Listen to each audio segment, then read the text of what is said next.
Bonjour et bienvenue sur la chaîne ActiveTrade.fr pour cette analyse technique et statistique de la paire de devises euro contre livre sterling, libellée ici euro GBP en unité de temps 4 heures sur cette plateforme MetaTrader 4 d'ActiveTrade.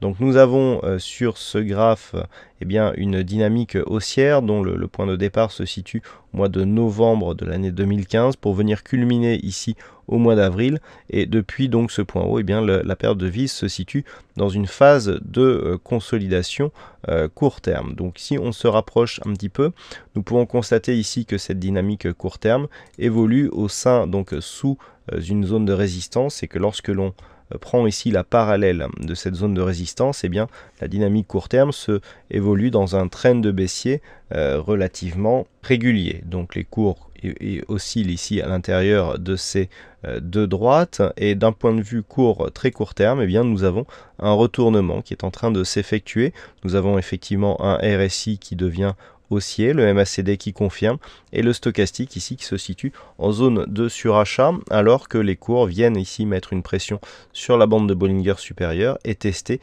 une résistance horizontale à 0,7720.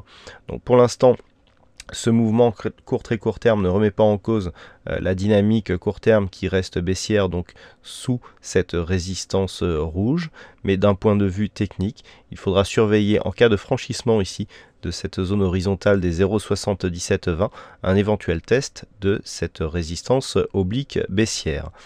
D'un point de vue technique, donc nous avons une dynamique haussière très court terme qui est en train de se mettre en place. Les statistiques nous donnent une configuration donc de poursuite de ce mouvement avec deux petites vagues de hausse suivies d'une poursuite du mouvement baissier. Donc selon les statistiques, on pourrait rester à l'intérieur de cette zone de consolidation. Le test se fera évidemment sur la zone de résistance oblique. En cas de cassure, ce scénario serait remis en cause, les statistiques étant données fiables à 60% de probabilité en fonction des cotations antérieures. Voilà donc ce que nous pouvons dire sur cette analyse technique et statistique. Je rappelle donc les points à surveiller: 0,7720 qui correspond ici à une zone horizontale qui a déjà été support par le passé, et donc la résistance oblique baissière, sachant qu'une rupture haussière de cette résistance oblique invaliderait le scénario d'une poursuite de la consolidation. Merci à tous pour votre attention et à très bientôt sur la chaîne ActiveTrade.fr.